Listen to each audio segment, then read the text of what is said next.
a sci-fi radio. This station is now the ultimate power in the universe. We would be honored if you would join us.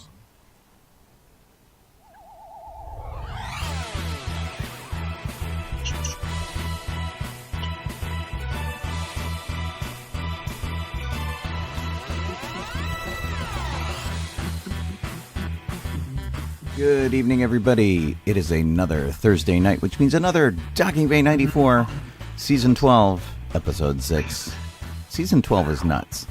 Season means year in our world, so we're on year 12 of the show. That means we're crazy, y'all.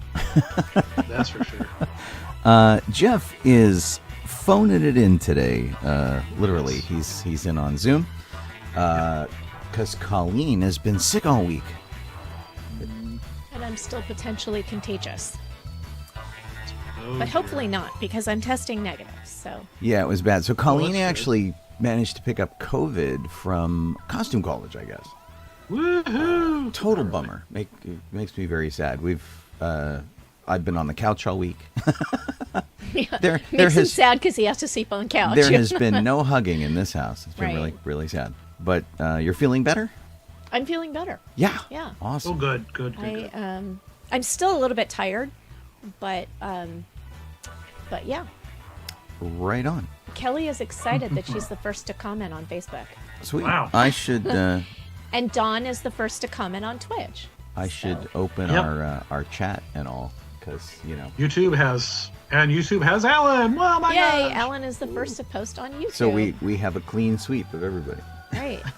Woo! And Pat Larson. That'll get Hi, messed Pat. Hi, Pat. Anyway, gosh, I hope your week has been good. It has been less good because of the whole COVID thing. So Yeah, that kind of ruins things a bit. right, it just takes the wind out of your sails. So Smidge. I wasn't very sick. I had the symptoms of a bad cold, Rosie. but I had some sort of weird time distortion where Oh, wow.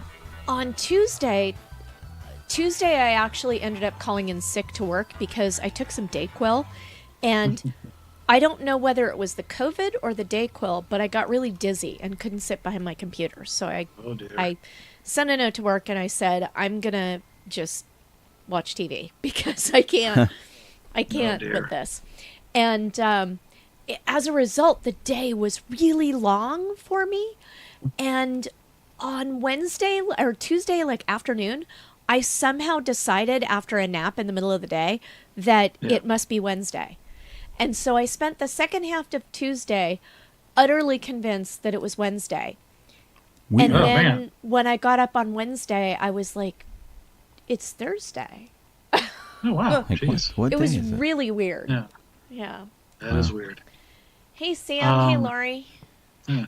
Rosella, my oldest, just gifted two subscriptions to Lisa, Sparkside, Awesome. and Brett. Wow. And Nintendo head Brett.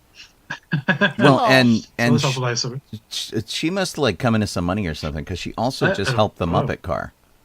Yeah, and then Liz, my sister-in-law, she donated to the station.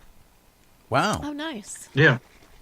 I'll tell you. So we broadcast on sci-fi.radio, which is a station that's been around for about 14 years, and I jokingly call it NPR, where the N stands for nerd. It's Nerd Public Radio.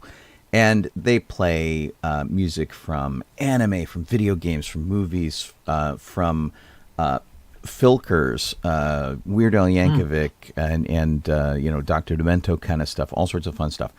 And have been doing so for, these 14 years. Well, we just had a weird hiccup where all of our Patreon people ran away. There was this sudden crisis because it's like everybody decided at once. They're like, oh, we don't like the station anymore. And the station didn't get any donations. And one of our listeners was poking around because he's like, what's going on with my donation? I didn't stop my donation. And so Wildcard9 was poking around, and he's like, oh, Patreon switched over to a bank in Ireland, and the other financial institutions aren't talking to them. And so apparently there was this big, huge snafu where basically Patreon had to reconfirm that, yes, this is the bank that we're really using and all of that kind of stuff. Yeah. And so we thought we were going to be in serious, dire straits. I think we're going to be okay. But like for the first time in years, it was like, batten down the hatches, emergency situation. Because the thing about our radio station, the radio side of things, we don't, we're not a pirate station. We pay for our music and license everything, and we're like totally cool. And so that costs money, and the server costs money and all that kind of stuff. We don't have to pay it. Yeah. We spend our time on the air, but we're not responsible for the finances of the station. But boy, poor Gene, man, he was freaked out. I bet. It's like,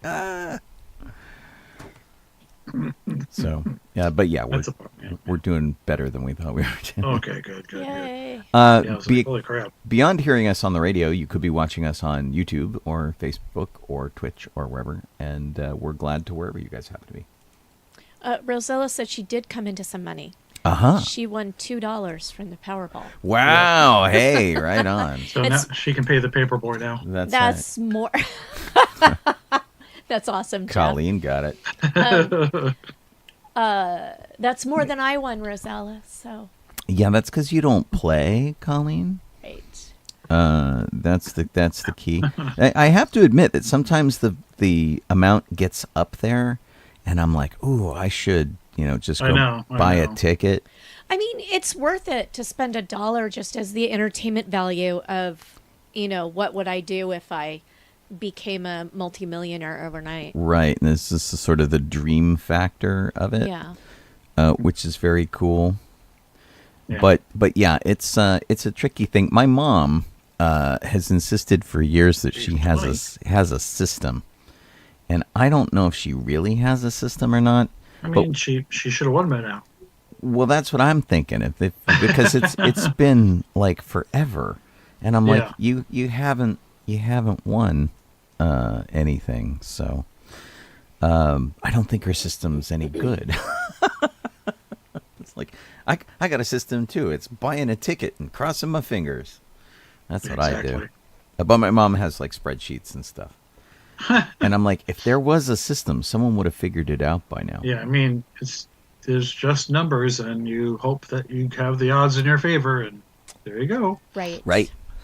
Exactly so. But I should, next time it gets up to a reasonable height, maybe I'll throw a little money in it. Because even if you win a little bit, it would be nice.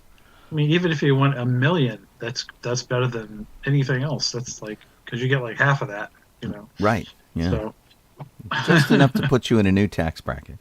It's interesting. I read something that said for the $1 billion payout, you only get like less than 500,000.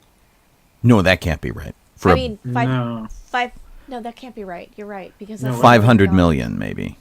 Yeah. Yeah, it's like you take half of it or something in taxes. Yeah, it was more in taxes than I thought it would have been. Yeah, but it's certainly not that much. There's more. like a 26% assessment, and then there's like a luxury tax assessment, and there's like a whole bunch of other things. It ended that you have up to being pay. slightly more than 50%. Yeah, but I mean, honestly, worth it. Well, yeah. This is still more than $1. Yeah, $1 billion. Okay. Right. Yeah. And billionaires get a bad rap anyway. You don't want to be a billionaire, and honestly, you don't want to tell your friends either that you won. Couldn't you be a billionaire and like change how people see billionaires? You could, I suppose. Although, could you imagine like all person. of the people that would crawl out of the woodwork, all of the car warranty people that call you now, multiply that by a lot. Except they're people you know. Which is worse. It's like every family member you didn't know. Like, hey, I'm like an 8th cousin down the line, and we heard that you're in a position to help us, buy our dream house. Yeah. Right. See, yes, a house, and then you get the one that looks like an eraser, Rosella. Right. Well, She says she should buy a house. buy us a house and get a pink DeLorean. I think the thing was, Jeff and I have seen a pink DeLorean, and it looked just like an eraser. Yeah. One of those little erasers that you got in elementary school. Wow. Yeah. That's not pretty. It didn't hurt that it was done with. So DeLoreans have a stainless steel outer body, and so they sprayed it with Plastidip, which you can peel off, and so it had a little bit of a matte finish to it, and it really just looked like a big rubber eraser. It was really hysterical. The problem with winning the lottery, like even if you didn't tell anybody, you'd have to be really careful about what you did, because I mean, people would so figure it out. You'd figure it out because you'd move into a bigger house. Your car would get nicer. You'd suddenly start traveling. You wouldn't be working anymore. You'd have every costume you ever wanted. Whatever. And people would be like, "What happened with you?" Yeah. And I mean, like, and if you wouldn't, what do you do? Do you like hop in the car and drive it down to the lottery office or something? Because I certainly wouldn't want to mail it, send in the mail. This is weird. My image keeps freezing. If you win the lottery, you need to immediately contact an attorney and an accountant before you even collect the money. You want to contact an attorney. I'm talking, like right, multi-million or $1 billion. You want to contact an and attorney or a property not property management. Wealth management. Wealth management. Yeah. And you have to protect the ticket, of course, and you would probably do it through the lawyer, because what happens is very frequently they'll go down to the shop that the ticket was bought at, and they interview the guys at the shop, and they're like, "Oh my God, we get this much money from the lottery commission because we sold the winning ticket, and we're going to put in a new freezer for Pepsi's or something," and they'll tell you what's going on. But you don't want to be identified as the winner, and you can choose to not be identified as the winner. So you'd have to do everything through like a third party so that you don't end up on the news. Because I was just wondering. I've never figured out. Like, I assume then like you said, it had to be through the lawyer, because I couldn't imagine how the hell you do with the ticket. You have to go down yourself to the lottery office with the ticket. Yeah, but because you can make arrangements to do that and not like have your identity blown. But going through a lawyer is better. The identity part's not worried me. I just didn't know exactly what the hell you did. Yeah, just to claim it. Yeah, well, I think that you would have the attorney's office claim it. Yeah. And what kind of horrible thing would it? So like take us. Like let's say Colleen and I won. Yes, let's say that. Anywhere if people knew we won, anywhere we drove, we'd be screwed, because we've got a Star Wars car that makes us really identifiable, and everybody would be like, "Oh, it's the guy who won the lottery! Oh my God!" Take my car everywhere. Right? It would really suck. Roselle points out you'd be able to do the Muppet stuff. Oh my God! Yeah, so very easily. We would be able to do the Muppet stuff better than I imagined, because we could have every character.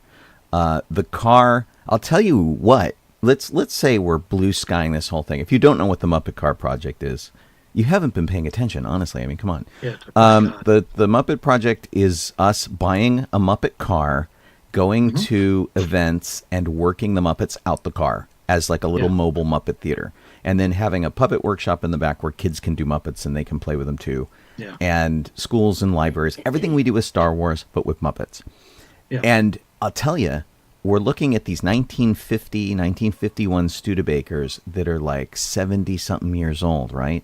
Yeah. And I'll tell you what we would do if we won the lottery and money were no object. We would have one converted to electric. And we would not have to worry about any of this like 70-year-old engine garbage. We would have an electric Studebaker. It would be the best. It would be so amazing. And in fact, we'd all get different Star Wars cars. Like everything would change if money were no object. This is true. But the reality is that like, you can play around with some of it, but you want to start investing it right away, because, let's say you win like $5 million, you should never have to work again. No. And you have to work making sure that watching your money. That's going to be your full-time job. Right. But you shouldn't have to work for someone else again. You should be able to like live off the interest of that money, make sure your bills are paid, and then do the things that you want to do. Yeah. So, and you don't need $1 billion to do that. You could probably pull that off with like $2-3 million after taxes. Oh yeah. So easily. That will be fun. Right. So, yeah. And see, there's your entertainment value right there. You buy a lottery ticket, you're like, maybe. Yeah. We just had like 15 minutes worth of entertainment talking about what we would do with the lottery money. I mean, Exactly. we would go to Shanghai and go back to Paris so that we could complete our full Disney set of parks. We didn't do the movie park over in Paris. Right. As if we need an excuse to go back to Paris anyway. Right. Honestly, I mean, there's a lot of places we'd love to go. It's just money that stops us from going. Yeah. Right. Yeah. Don says he'd buy an island. I recommend Balboa Island in Newport Beach. Ooh. That's a good island to buy. Manhattan in New York. That's a good island to buy. I don't think Balboa Island is for sale. I think it would be probably like not Manhattan either. It probably would be $1 billion just to buy Balboa, actually, because all the housing on it. Right, just to buy one property. I mean, Yeah. Catalina, for that matter. You can buy an island. I mean, you certainly want to do an island close enough to civilization. That thing. Although, totally. What was the? Was it really an island, or was it? Did they just shoot it like an island? Glass Onion, the Knives Out mystery, where That was supposed to be an island. It was supposed to be an island but it's a real place, and I don't know if it was just like on the coast of Greece, or if it was really an island. But I mean, know. that's a pretty awesome place. Yeah. And of course, half of that in the movie, half of that island is CG. There's all the various fancy features, like the actual glass onion on top of it, and that was all CG. And Kelly points out that in California, you need to have your identity made known. Still doesn't mean that you have to go in person, I think, to tell you get your lawyer first. Right. You do can, what they say. When you do things, if you ask, if like right up front, you're allowed to have a certain amount of anonymity. Like when I officiate weddings, the couple can choose to have a like private wedding where basically the paperwork that they fill out, I'm not even sure that there's a witness on the paperwork. I can officiate for them. They send in their paperwork. They paid extra to have this done, and then it's not a matter of public record per se. They keep things a lot quieter than a normal couple is like, yay, we got married, and this is witness 1 and witness 2, and it's goes through the regular channels, and they kind of like quiet it down. So you could do that kind of thing, and I imagine the lottery's the same way, where you can have somebody. It happens at auctions too, when you spend a ridiculous amount of money at auction, and like you can keep your name out of it privately, going like, who just spent $8 million on a Van Gogh. Speaking of auctions, there's a prop house in Culver City going out of business and holding an auction. Oh God, not another one. Yeah, it's a bummer. I think I've rented props from there before. Well, and that's a prop shop. It did look really familiar, didn't it? Yeah. And that auction house is actually an auction house I buy a lot of stuff from. So we have a bunch of signs in the backyard that are hanging by our awning, and those came from a show called Sharp. What was it? Sharp Edges? Sharp corners? Something like that. And it was an Amy Adams TV show. I will look it up. Oh, okay. And so we've got that, and that came as part of another thing that I had bought. I bought a mirror for our Halloween display. That came from auction. We have a desk in the living room that came from the set of Two Guys, a Girl, and a Pizza Parlor. Sharp Objects. Sharp Objects. Thank you. Yeah. And it was it was in Nathan Fillion's apartment in the TV show, and so like I buy a lot of stuff from auctions like that, and this company that's doing the auction is pretty interesting. So when I looked up okay. Amy Adams, Yeah. I spelled her last name wrong. Oh, And dear. It makes it a whole different Amy Adams when she belongs to the Adams family. Right? I imagine. Oh dear. Yeah. To answer your question, Rose, we have not reached affiliate yet. I don't really know a whole lot of people who have. I don't either. How is our puppet pals? How are they doing? I don't think they've reached it yet either. Really? Wow. Yeah, they Because get tons of freaking viewers too. they so bust their asses. Yeah, they Yeah. work really hard. That's the thing about, like, so we really like doing the show. Otherwise, we'd stop, right? Yeah, And pretty much. we like being on video now. That's cool. Like, other people get to see it. It streams easily on my Facebook page, and I think we pick up a whole bunch of people just because they're doom scrolling past and they stop. But some of these guys really, really bust their butts to try to make it work. And they never seem to be able to do it. So part of me is like, well, I should work harder, and this should just be my job, 9 to 5 and whatnot. And then the other part of me is like, well, these other people are busting their asses, and they're not getting anywhere. I'll tell you one thing that was weird, and Rose might know who this is, because I had to go look him up. I was at DCA yesterday, and I had just stopped in to go to the store, which was really interesting because the guy that I talked to at the Avengers store in the big soundstage studio store, which is like Stage 17 or whatever they call it, he knew us. And we were talking, and he's like, "Oh, and you're like your Road Squadron and like Docking Bay 94." And so he's like, "I just followed you on Instagram." Nice. Which was like really bizarre. I'm like, wow, that's cool. And that's the second time that's happened to me at DCA, not at Disneyland. Yeah. Like DCA, someone's come up and go, "Oh, I listened to your show," which is like, it's nice. It's kind of cool. It's like there are people out there paying attention.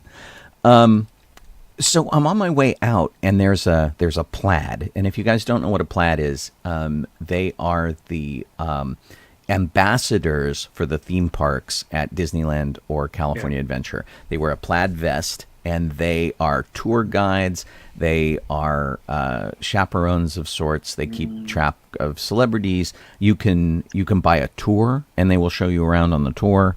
And they're not dead men. They're not what? They're not dead men. No, they are not dead men, but they wear plaid.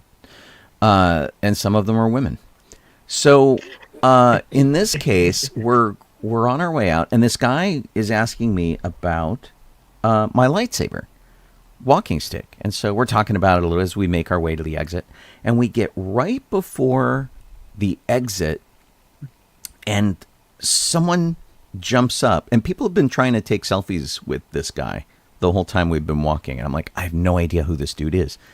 And the plaid's just kind of like running interference.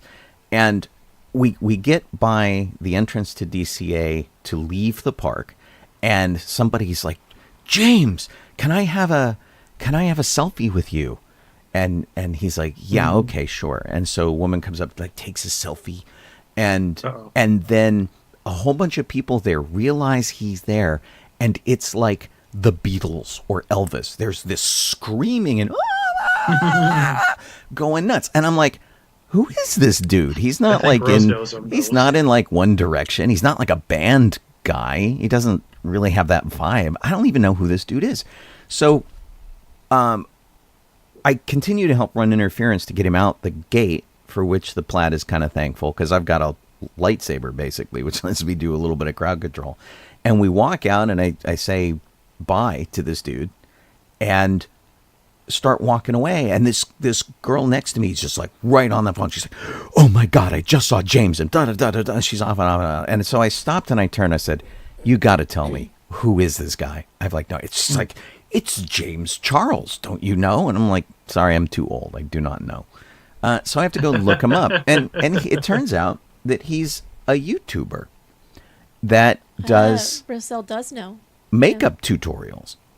And so the guy's got like a $7 million house in LA. She's See? very excited Yeah. about it. There you go. So that was it. And so I got the reaction, and if you're not on Twitch, Rosella's like all caps, man, going crazy. So it was really, I had no idea who this dude was. He's super, super popular guy who does makeup tutorials. He's the only, or maybe was the first male to be a spokesperson for CoverGirl, because he just does all of these tutorials for makeup. And apparently he's got 21 million followers on Instagram. Good grief. Right? He's following 400 people, but 21 million people are following his Instagram. I'm like, dude, we need a piece of that action. Anyway, he was super nice and so out of my sphere of knowledge. But these people just went crazy, and I've never seen that in person. I've never been in a crowd like that. Like you've been at a concert, right? And the lead singer comes out, the band comes out, and everybody's like, yeah, or whatever. But you expect that at a concert. This was at California Adventure, and they were reaching a pitch of squeeing that only dogs could hear. It was like that high. It was absolutely insane. So it was a very interesting way to end my night at the thing, because we see these people with plaids all the time, and I will tell you, I am lousy at identifying celebrities. I will stand next to somebody. Colleen has laughed at me for this. Who was he standing next to? We were at Burger King. It was not Burger King. It was Jack in the Box. I'm standing next to like Fred Willard or somebody, and I'm looking at him going, who is that dude? I worked with that dude. Like, who is that guy? I know him from somewhere. And Colleen's like, knock it off. I'm like, what? He's like, it's Fred Willard. Just knock it off. And because I will not recognize somebody out of context like that. And I have had so many conversations at these charity events that we do, and somebody came up and went, oh my God, what were you guys talking about? Well, I don't know, the day, Star Wars stuff, whatever, why? And they're like, you just spent like a half hour talking to Alyssa Milano. I'm like, oh, did I? Oh, well, okay. Like, didn't recognize her. Whatever. Yay. So, yay me, I talked to a celebrity, and yay them, they got treated like a real human being because I had no clue who the hell they were. See, there you go. That's how you do it. Right? Exactly. It's like you can't fanboy on someone you don't recognize. Yeah, jeez. Oh my gosh, so funny. I do on all of them. Such a weird thing. All right, Jeff, what did you do over the weekend or for the last week or whatever? Gosh. So, I think the only thing I had really done that was different was the back to school resource fair or whatever. It was a Rebel Legion event over by my work, actually. So there's the IKEA that's in Fountain Valley is right across the street from my work, right across Harvard. Right, IKEA. And and they had a scholastic fair or whatever, a school fair basically for a certain district in the parking lot. And so we wandered around for a couple hours as Star Wars, dying from the heat. I felt bad for not going because I ended up like sleeping in really late, and I could have gone, and because I would have wasted the same amount of time. Yeah, but you didn't feel well, so no. And then you told me it was so bad. It was hot. The weather. It was so muggy, and it wasn't necessarily as hot as it could be, but I think the humidity was what made it worse. Oh. And it just beat the heck out of me for that. This took me whole like week a day was to recover. Brutal for humidity. It was just terrible. Yeah. Well, I'm glad you survived. Yeah. I'm glad I didn't go. Although trooping at an IKEA would have been fun. Did you guys go in and pose in all the little rooms? I mean, not really.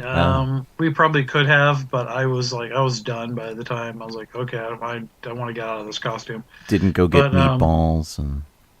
Yeah, we walked in through like the main entrance and stuff to go up to where our dressing room was. Going up the escalator and whatnot, or the elevator. Well, I've heard that the IKEA meatballs for vegetarians are gross, though.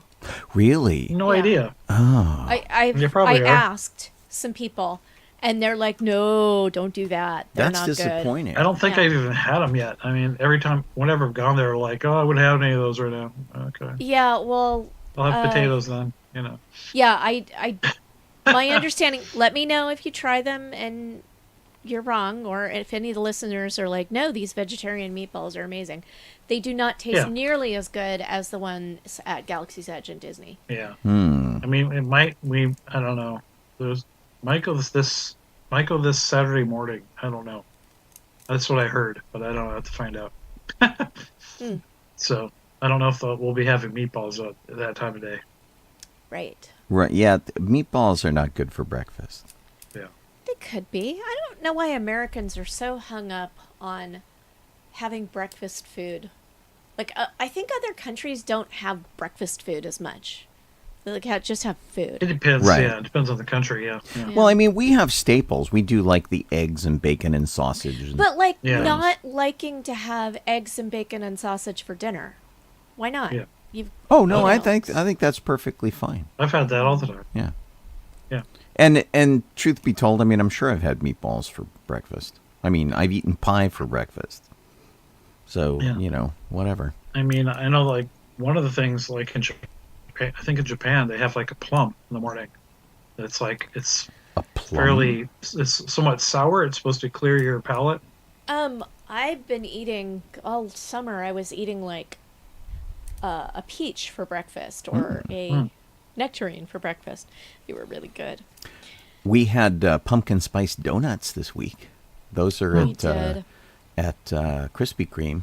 So Krispy Kreme, for some reason, starting last year, they moved their pumpkin spice season to the beginning of, or the middle of, I guess, August.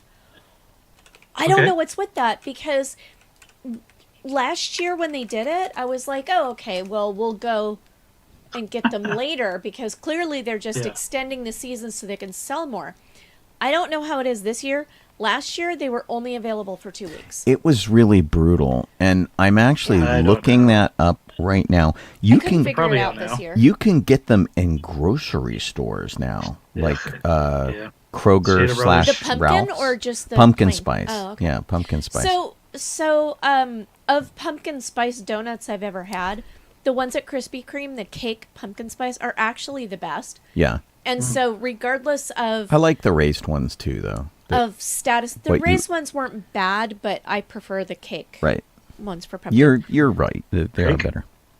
But now I've forgotten what I was saying. Sorry. The ones that are stuffed with frosting, basically? Oh, no. Yeah, no. those ones are gross. Those are gross. Really? Oh, okay. No, this is just... I like those. It's a pumpkin-flavored cake donut. Right. And it's got a glaze on it.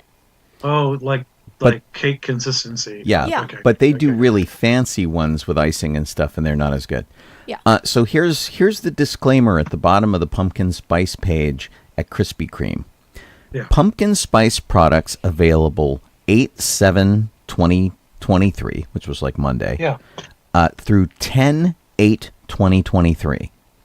So What? Okay, so 2 months. Before But Halloween? last year, it was only 2 weeks. Yeah, last year it was 2 weeks, and it was awful. And I think so many people complained that they're doing it for 2 months. It says at participating shops, the pumpkin spice specialty 6-count is available at select U.S. grocery stores while supplies last through the same time period. It doesn't make... What's weird is that it's like they're ending it before Halloween.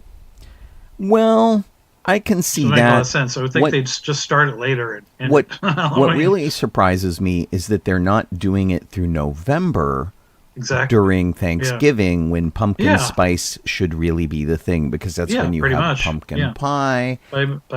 figured if they're just doing it October. But This What is- they did last year was they had like 2 weeks of pumpkin, and then they had a couple weeks of apple flavored things. Yeah. I think that might have been before that. And then they have some drinks that are pumpkin spice. So these are the donuts they have.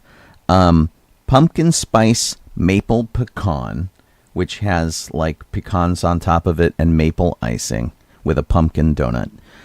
3 pumpkin spice original glazed, pumpkin spice cheesecake swirl, which has really goopy frosting on top of it, and then pumpkin spice cake, which is just like an old fashioned. So, I'm wondering when they do the commercials with Paul Atreides sliding in on the worm, and he's coming in for pumpkin spice. I don't think so. They would have orange eyes instead of blue.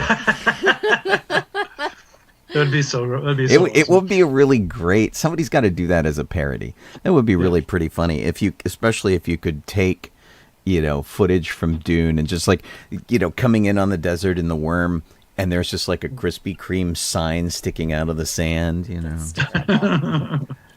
Terrible, terrible. Hilarious. I think that it's worth it. I'm not like a huge fan of Krispy Kreme, but I think it's worth it once a year to go and It is a nice, specialized it is a donut. nice treat. Yeah. Yeah. I tried to get Krispy Kreme donuts a couple of weeks back because they were having a birthday special something thing. And it got so complicated. It was so complicated and so much trouble. And I had such a problem with the people at the store. I didn't even go back to the same store this time. So that store is 8 miles away. I went to the store that was 12 miles away because we don't have one near us that's a real Krispy Kreme. We have like one in a hotel. And I Yeah. think there's Gotcha. one in the airport, and there maybe. you can get them Yeah. at some of the grocery stores. Right. But, fresh is nice. Right. Yeah, there's one at the block, so that's the closest to me. But I Yeah. don't really go often. Not near us. No. Let's see. So Hey, Chris. that's all of our weekend stuff. Do we have anybody else we need to say hi to? Laura came Well, yeah, I in. mean, Laura's on there. Frequent Chris Falcon is on Flyer. here. Eric. Mike Cravens is in. He said he had cup of noodle for breakfast. And a bowl of cereal for dinner. I have had a bowl of cereal for dinner, man. There's Captain Crunch for dinner. It's kind of awesome. Sam. Yeah. Yep. And is there anybody else? Yeah, do we get everybody? Lori? I think- hope we didn't miss I think anyone. that's it. I think that's everybody. Yeah. I will add that Dawn there. I went to Disneyland yesterday. It was the Haunted Mansion's birthday. It was the day the Haunted Mansion opened in 1969. Yeah. And it's the 50th anniversary of the building going up, because the building went up in 1963, and then Yes. they didn't fill it for like another 6 years. But so it is like 50. It's 50 years old and then like less. But anyway, I don't usually ride a ride when I go to Disneyland. I kind of like hang out and stuff, but I went on the Haunted Mansion and had a pretty good Gotcha. time. Actually, the ride broke down while we were in line, and they're like, "Well, you could leave, just see a maid or a butler, and we will help you out." But of course, nobody could find a maid or a butler because people were like, "How do I get out of here?" Where were you when it broke down? The portrait hall. Oh. So basically, we got out of the elevator and we had started down the portrait hall, and right before the following statues, where you would like make a right and go down the rest of the hallway to get on the doom buggies, I got stuck at that corner, That's funny. and like I saw a maid and a butler like run through really fast, and people were like, "Hey!" Like, Nice.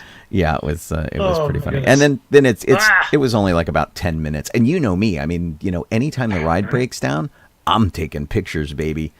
It was really yeah, but a you lot weren't of fun. actually on the ride yet. It was like when we were Oh, on boy. Rise of the Resistance, the ride broke down while we were in line. Right. And we waited for 45 minutes maybe.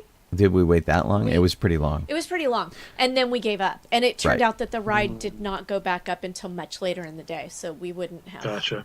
been Well, able to make and I took some pictures of things in line that I normally don't take pictures in because we moved through That's there so fun. quickly. So that was kind of cool. Gotcha. And actually, When I went, I was going to go to the Haunted Mansion, but I stopped by Galaxy's Edge first, and somebody stopped me because of the shirt that I was wearing, which was the Hitchhiking Force Ghosts. It's Obi-Wan, Anakin, and Yoda. He was like, he thought that was the best shirt, and we were talking about stuff, and he looked at me and he's like, "Hey, you have a DAS pass, right?" And He just looked at you and knew that? I had the cane. I had my lightsaber okay. cane. And I'm like, yeah, I do. Why? And he's like, oh, come on, let's just get you on. It's slow. The line for Rise was only 30 minutes yesterday. But he just threw me right in the line, which was like super cool. He's Wait, like, for Rise? for Rise, Oh, yeah. wow, nice. And so I was going to go right to the only ride I was going to do was Haunted Mansion, because I couldn't do Adventures Through Inner Space, which also had its birthday yesterday. Adventures Yeah, it's a little harder to Through do Space. that. That was a great ride. That's where Star Tours was. I think it's interesting that Paul Frees is the narrator on both of those, Yeah. and they both opened on the same day. Interesting. Kind of cool. But yeah, so I did Rise of the Resistance too, which was cool. It's weird going through that ride by yourself, like as a solo. It's really kind of weird because you're like, you have to ride in the car with this family who's like looking at you like you're weird, and I'm like, and it's like, I am weird, but nothing to fear. Right. But I'll tell you, the thing that killed me was that same humidity that you had at IKEA, because that was at Disneyland yesterday. It was bad. awful. And I don't have the pictures loaded up to show you. I probably should have done that. I took pictures of Tiana's Palace, which is looking really good. Oh yeah, the redo. The redo of the French Market restaurant. Yeah. I took pictures of Splash Mountain, which is completely covered with scaffolding. And I took pictures of the treehouse, which is now also completely covered with tarps again. They keep going through phases where they've taken the tarps off and then they put them all back on. And I don't know what's taken so long with that thing. They've been working on it for a really long time. So either it's going to be super freaking amazing, or they're having trouble with like the paint. It's like something really basic. But it won't stick. I took a whole bunch of pictures that I should have loaded so I could show you guys. But I suck. Nice. It's just been one of those weeks. You suck. I got you. I suck. So, yeah, Talonthorn and Chris. Yeah, whenever we have an event like church, it ends up late at night and we're hungry and we have to go to the one place that's open, the only place that's open, which is Denny's. Right. And yeah, I have breakfast for dinner like every time, basically. When we've been doing that. Yeah, or IHOP, yes. Yeah. Oh, I have breakfast for dinner every time. Did we say that Alan was listening? Yeah. We saw Alan Kalachi. So I have bad news for Alan.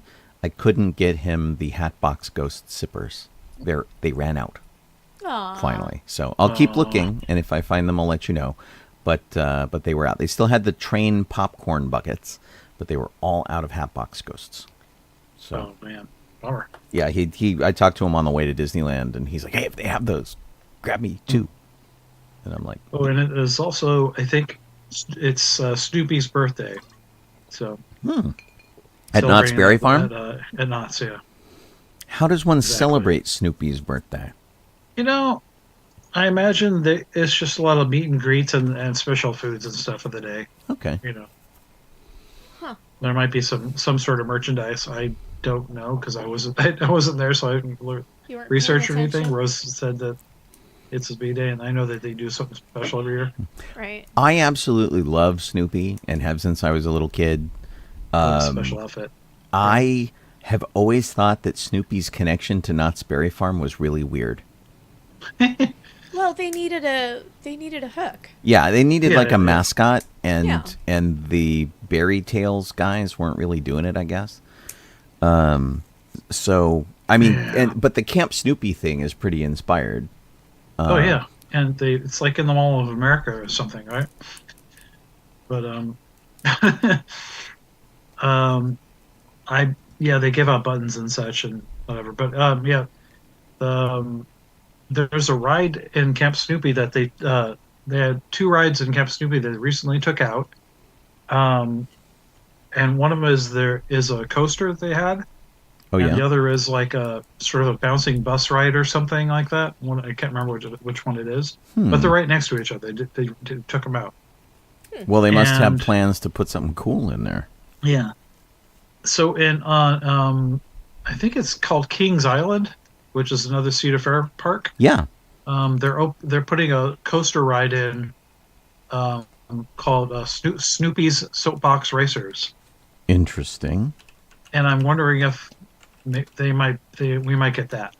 Who knows? That would be pretty darn cool. Huh. So we'll see. It's Just sort of an homage to an old ride and bring back that. Yeah. their area is called, in Kings Island, it's called Planet Snoopy. Yeah. That just makes me want to see Snoopy in his little space gear, like NASA. Yeah, totally. That'd be really fun. Yeah, I think it's the bus rows. I'm not sure. It's whatever ride was right next to the little roller coaster in the back. That goes back sort of behind the restaurant thing area or something. I think it's in that area. The bus. I don't know. Dun, dun, dun. That's pretty funny. Huh. Well, Jeff, you want to take on some Star Wars stuff? Sure. I will go over to that section. Hey, there it is. Okay, we only have 2 birthdays to go on right now, but we have August 10th, 1929. That's when a dog is making noise in the hallway. That's when got a toy grinding it on the ground. You can hear. That's when Peter Diamond was born, and he's stunt coordinator from New Empire Strikes Back. And of course the Tusken who swipes at Right, Luke. Pete. Tusken Raider. I'll tell you though, Peter Diamond is a freaking legend. He was a proper sword master.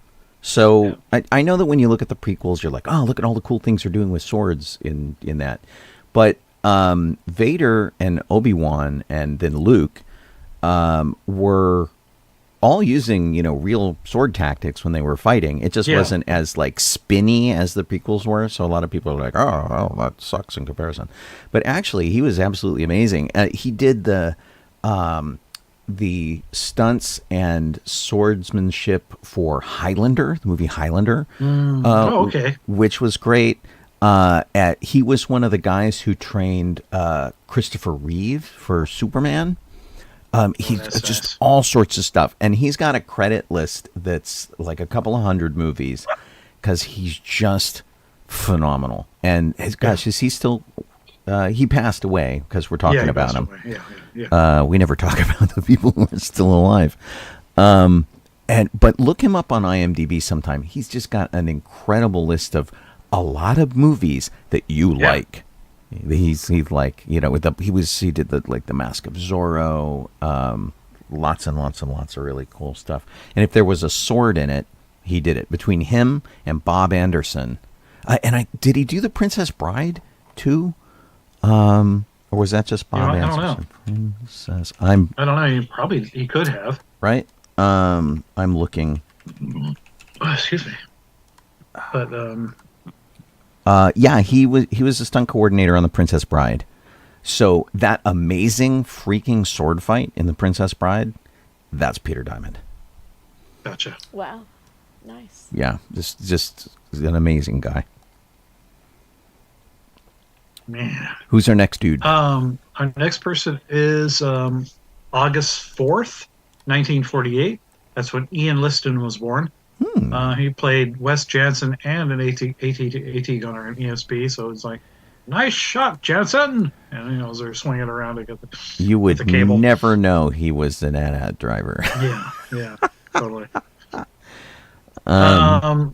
Then we have, onto the regular history, we have August 5th, 1977 is when Darth Vader met Wolfman Jack on the Midnight Special.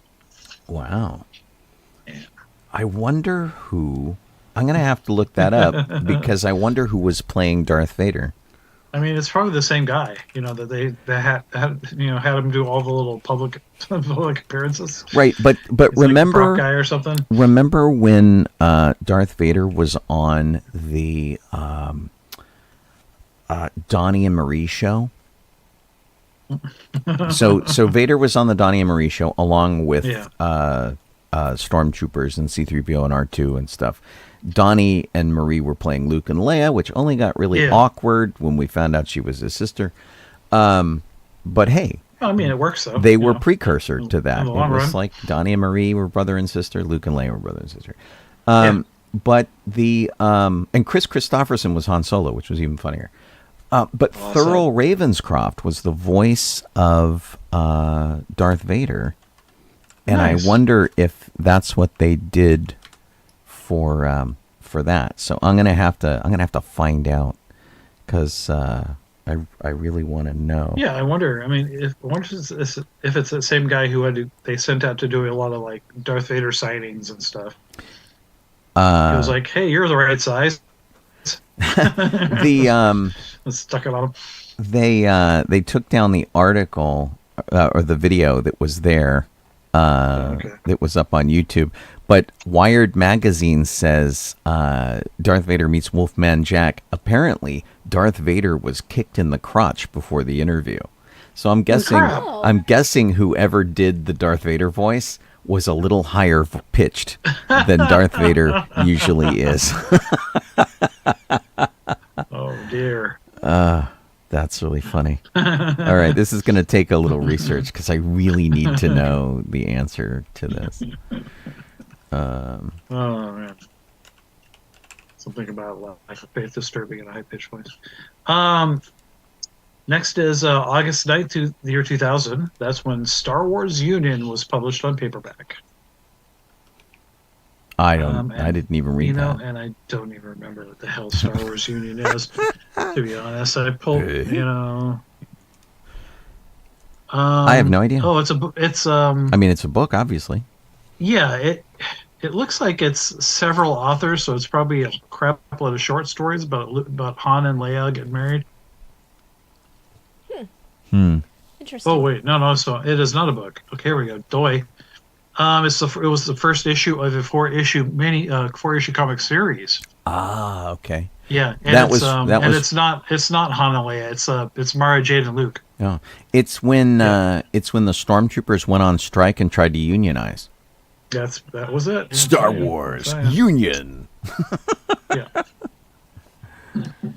Okay.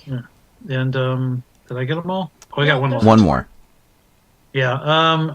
August 8th, 2015. Rogue One's principal photography started at Pinewood Studios. Arguably the best Star Wars movie since the original trilogy. Okay. Because it has everything There to you go. do with the original trilogy. Well, there you go. Moving on to theme parks. Yes. At Knott's Berry Farm in California, Mrs. Murphy's Farm Fresh Meals is going in to replace Spur's Chop House. And Yes. we don't actually have the article where they talk about this, I couldn't find it. but and I did a search and can't find anything. Yeah. However, I remember reading one, though. if you go to Knott's Berry Farm, Yeah. Mrs. Murphy's boarding house is Yes. it was an attraction. Jeff, is it still there? Mrs. No. Murphy's boarding house? So it used to be in their like Old West town, and it was you could look in the windows and there were mannequins sitting around a dinner table, and it says Mrs. Murphy's boarding house, weekly rates $2.50, daily rate 50 cents.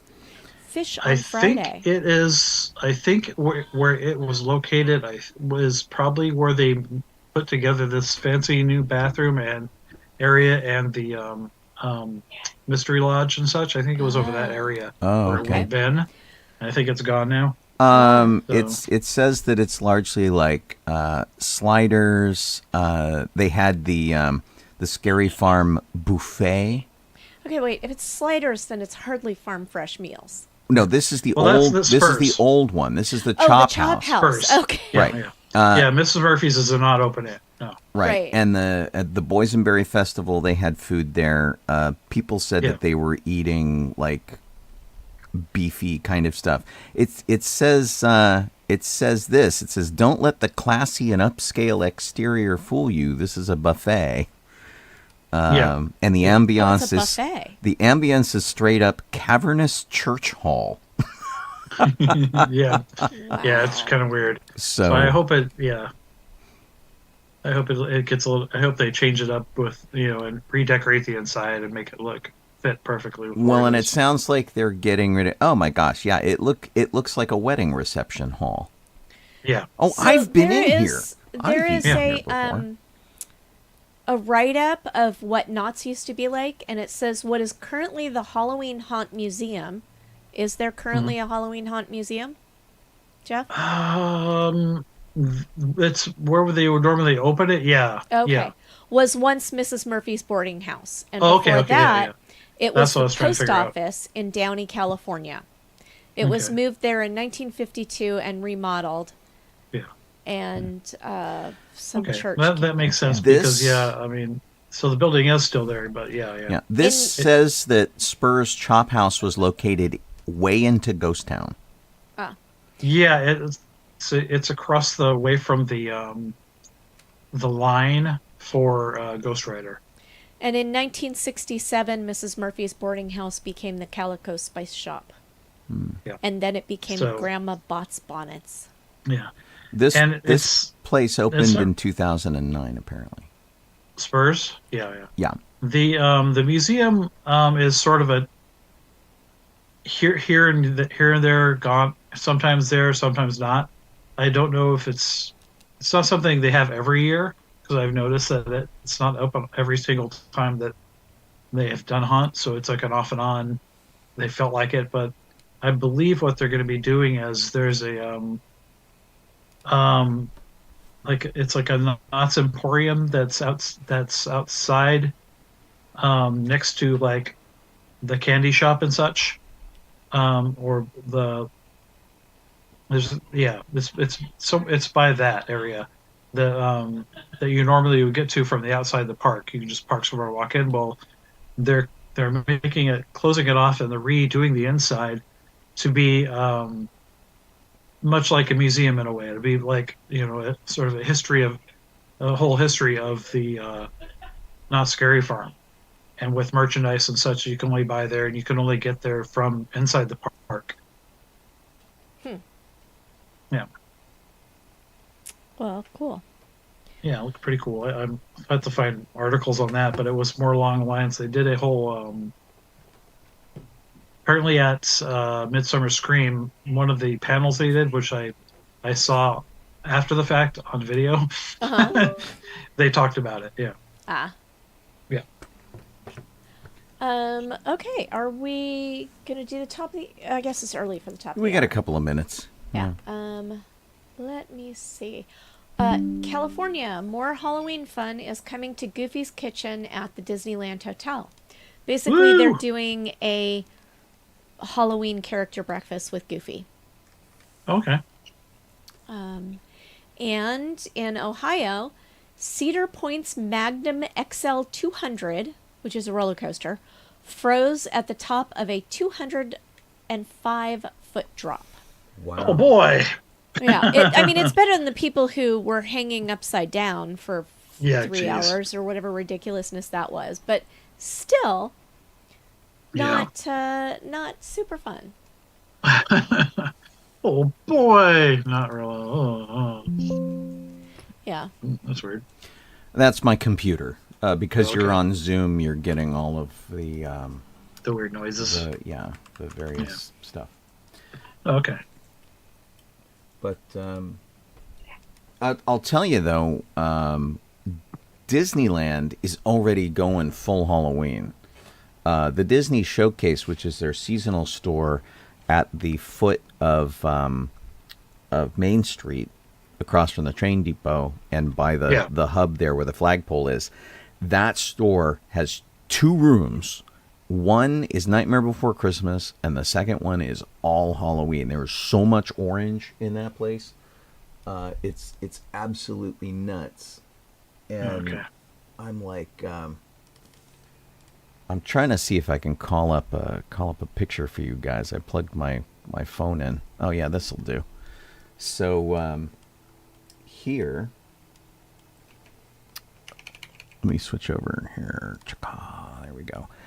this is take a minute and do the this top of is the the hour store. and then come back to it. Yeah, I surely will. You are listening to us on Sci-Fi.radio.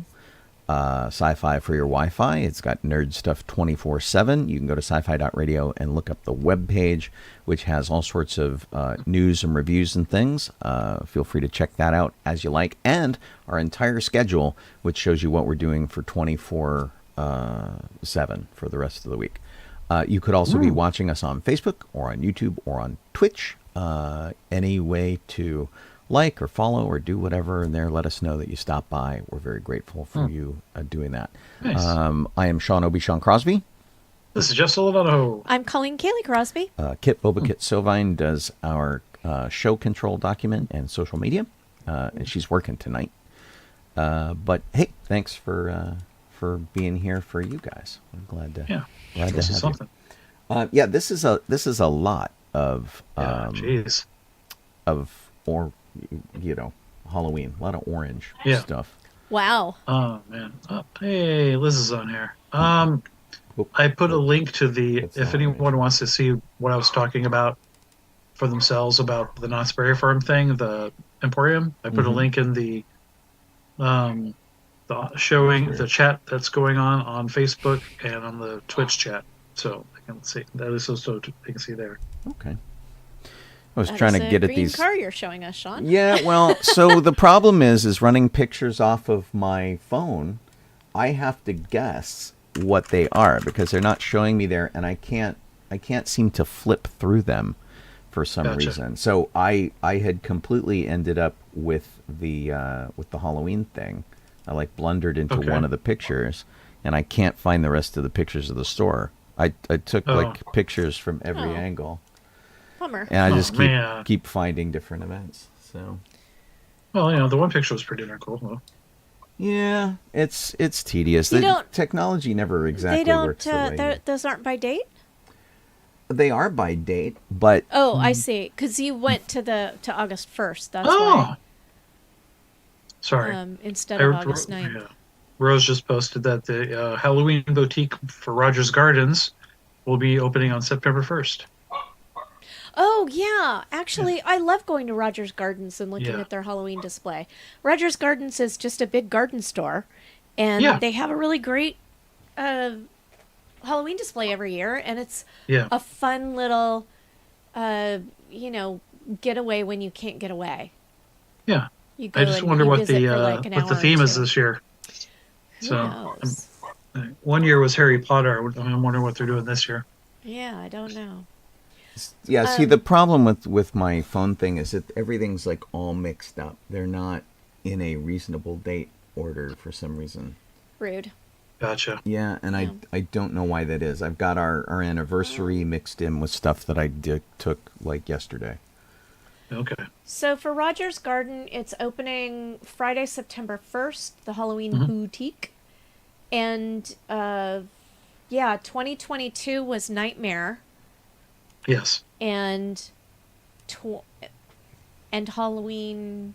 No, it was Nightmare Before Christmas. Yeah. But they are not saying. They're just calling it Halloween Boutique, and they've got some, witch's brew things going on in there. I wonder what they're going to do. Interesting. It appears to be just sort of witch related. Oh, okay. So that's what I would assume the theme is. The Witching Hour. Yeah. The Witching Hour is the theme.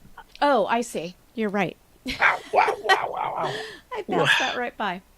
As for trailers, if it's okay if we move on to trailers. Disney Plus has Lego Disney Princess The Castle Quest coming out on one trailer. August 18th. And the castle that they show at the beginning of this really reminds me of a castle in Las Vegas. It looks like it's really a casino. Totally Excalibur. The Excalibur, yeah. And also, Snow White saying, "I have an axe," is a little disquieting. Yeah. That's funny. Other than that, it looked fun. I'll watch it. Why not? As long as it's not too long. Man. But it's 5 princesses, 1 royal adventure. And it's Moana, Tiana, Snow White, someone with red hair, and someone with blonde hair. Oh, there you go. Yeah. But it's not Anna and Elsa? Red hair, blonde hair? It could be. Never know. Sure, I have no idea. The blonde hair might be Rapunzel. Yeah. Could even be Aurora for all we know. No, I mean from looking at her hair, she could be Rapunzel. She's got really really long hair. thick braided hair that's very blonde. Yeah, that sounds like Rapunzel. So it sounds like Rapunzel, but I don't know who the redhead is. Ariel It and could be Ariel Ariel. and Cinderella? Who knows? It could be Ariel. It could be well, and one the from Brave. trailer's got everything. It's got Gaston in it. The Magic Mirror is a character. That's Triton is in it. That's Ariel, definitely. So yeah, Oh, is it Ariel? looks like Rapunzel, Moana, Ariel, Tiana, and Snow White. Yeah. Gotcha. And that's the only trailer we have this week. Woohoo! Believe it or not. Weird, huh? Yeah. So, Sean, you want to tackle the next subject? Surely, I can do that. And a few people that we lost this week. Mark Margulies at the age of 83. He was a tough guy actor who was in Breaking Bad and Better Call Saul as Hector Salamanca. He was in Scarface. Done all sorts of really sort of tough things. He scored Emmy nominations for his work, and a lot of henchmen in things. But he was also an Ace Ventura: Pet Detective and Person of Interest, Constantine. Just a busy guy because he had that kind of look. He's one of the scarier people on Breaking Bad. At the age of 61, we lost John Floyd, who is best known for Marvel and DC Comics, where he worked as an inker. He was the guy who took the original pencil sketches and he inked them in with dynamic lines to fill the color. And he did Silver Surfer, Heroes for Hire, Excalibur, all sorts of stuff like that. Conan the Adventurer, Rune, and a lot of Batman stuff for DC, Gotham Knights and Confidential and Detective Comics and Green Lantern stuff. And just a busy, in-demand kind of guy. And of course, lots of the writers and things that he worked with have all been coming to post their tributes to him. It doesn't say what he passed away from, sadly. Robbie Robertson passed away. He was the leader of The Band. That's the name of the group, The Band, as opposed to leader of the band, which is a very different thing. The 1970s, he worked with Bob Dylan. He worked with Martin Scorsese, and died at the age of 80. Also doesn't say what he passed away from, but he was working on some film music for Martin Scorsese and things like that. But he was with The Band for a really long time, and then he went on to work on things like The Color of Money and The King of Comedy, Gangs of New York, Shutter Island, Wolf of Wall Street, all sorts of movies. And then, of course, with The Band, he did songs like Up on Cripple Creek and The Night They Drove Old Dixie Down and things like that. So you know his music, even if the very basic name, The Band, doesn't really help you out. He passed away at the age of 80. And then a big one for film, William Friedkin just passed away. He was the director of The French Connection, where I think he was 32 when he did The French Connection, which has one of the best car chases ever committed to cinema because he didn't know what he wasn't allowed to do. so he did it. Basically, they came up with this absolutely insane car chase because nobody told him no. But he was one of the directors that was part of that cadre of young Turks that included Francis Ford Coppola, Hal Ashby, Peter Bogdanovich, people like that. And so he was married to Sherry Lansing, who has her own film career. And he did Tales from the Crypt, The Twilight Zone, some CSI stuff. And the horror thing he was known for was, of course, The Exorcist. And so if you were ever scared by The Exorcist, it is all his fault. Really super talented guy. And the sort of film industry is really sort of lamenting his loss. I don't think he's been too busy recently. But, I mean, when you've done The French Connection and The Exorcist, what more do you need to do, really? It's like, how are you going to top that? Anyway, those are our the people that we lost this week, so sad news. Thanks, Sean. Mm-hmm. Jeff, you want to start the speed round? Yeah. So there is a piece of concept art that they had for Spider-Man New Way Home that came out. And what it is, it shows Ned, his friend Ned, Ned Leeds, flying around on a goblin glider. That was weird. Yeah. And so here's the reason why they did this. In the comic books, Ned Leeds is the Hobgoblin at one point. And then they for a while, and then they at some point they retconned it and they made someone else the Hobgoblin.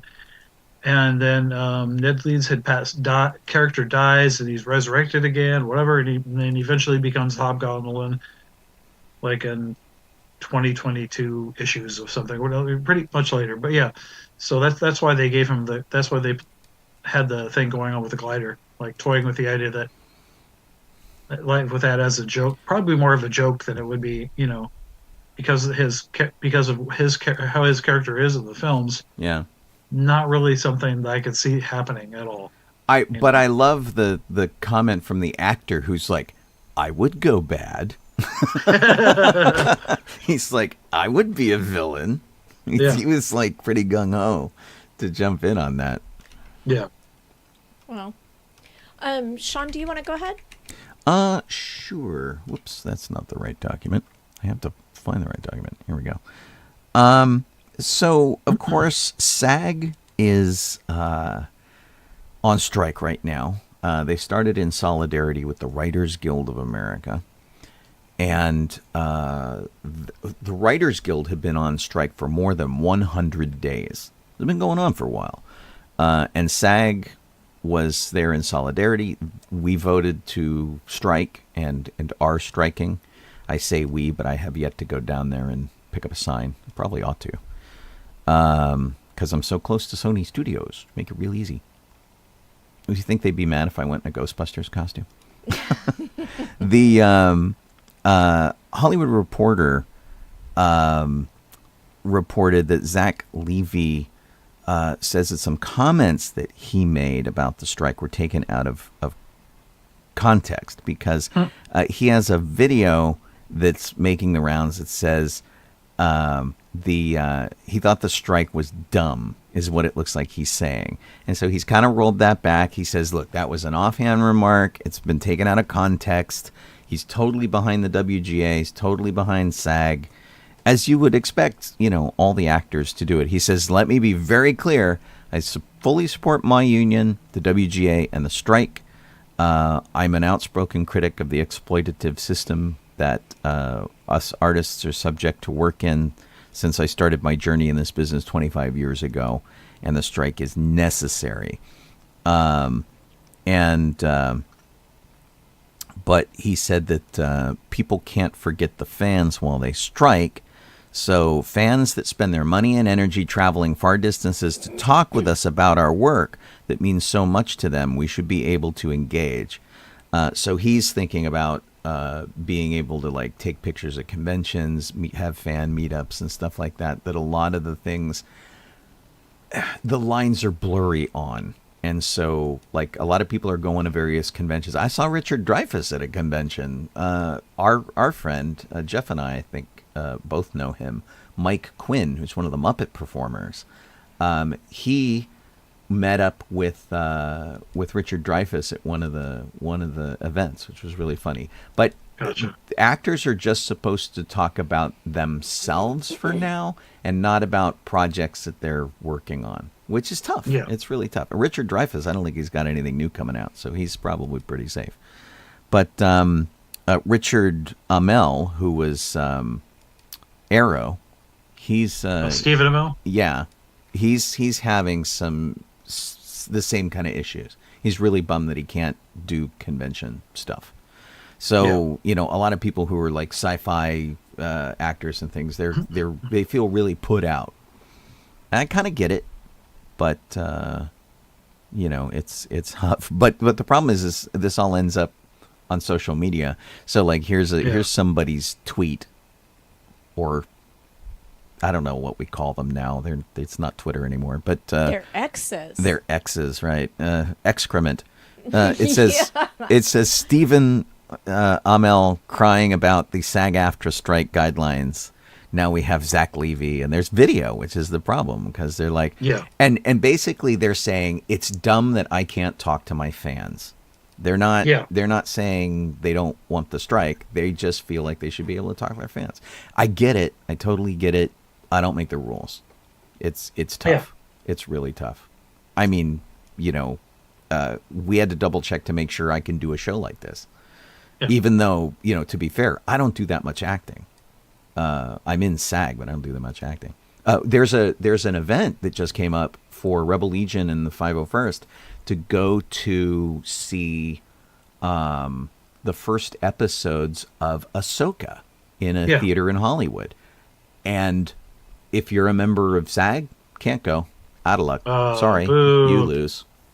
I'd have loved to have gone to that, but I think it's also on a Thursday night, which is a problem. But you know, and in the thing that they posted for the thing, they say, we know that some of our SAG-AFTRA and WGA members won't be able to participate, and we feel really bad for you. Man. Wah, wah. That's funny. Yeah. Good night, Kelly. I have a quiz. Good night. All right, it's a Kelly. quiz.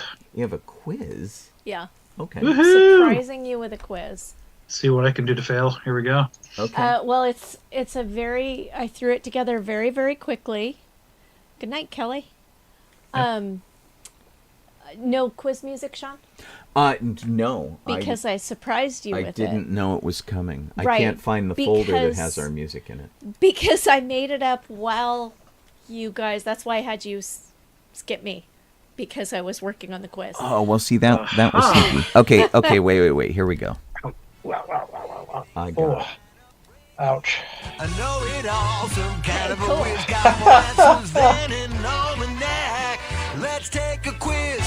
If you think you're extraordinary, cut above the best that there is. If your cranial capacity is something scary, let's take a quiz. Let's all take a quiz. Oh yeah. I have a story that's not in our thing that's about Dan Provenmeyer, by the way, who does Phineas and Ferb, who did that song. So I'll have to remember to talk about it after the quiz. All right. This is an Adventures Through Inner Space quiz. Uh-oh. Okay. Wow. Damn. You did Oh, put no. this. You did put this together on the fly. No. Oh my god. I haven't There seen was an obviously autocorrect in don't my remember that right quiz. since I went on it back when it was out. Oh god. There was an autocorrect in my quiz, and I can't ask the first question because I don't. Oh, wait, no. I know what it was. Okay. Man, autocorrect sucks. Yeah, isn't it rude? Yeah. Yeah. It does. So you don't know what the question is anymore? I do now. I remembered what it was. Okay. So, what were Omnimovers called before they were called Omnimovers? Well, not Doom Buggies. No. Omnimovers. Yeah. And did you know that and I don't know whether this is true or not, but apparently when they were deciding on what vehicles to have. Mm-hmm. They wanted to have something that you could move all around. And the person who invented the Omnimover ended up showing a candied apple and spinning it around on the stick in order to to demonstrate it. Yeah. It was Bob Gurr. Yes. Okay, well that answers another one of my questions. Well, Bob Gurr came up with the name Omnimover, but I don't think he worked on the actual ride but system. that was Bob Gurr who did the Apple thing. Yeah. Yes. Yeah. But I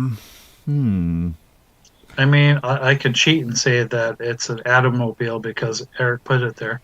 It is the Atommobile. So Eric gets the point. I thought I don't remember. I thought the Atommobile was what they just called it for that ride, like they call it Doom Buggy on the Haunted Mansion. I think they were saying, well, I don't know. They called it Atommobiles. Because I think it was Omnimover, and then they called it the Atommobile or the Doom Buggy, depending on the ride. But they called it the Omnimover, like it was invented for Adventures Through Inner Space.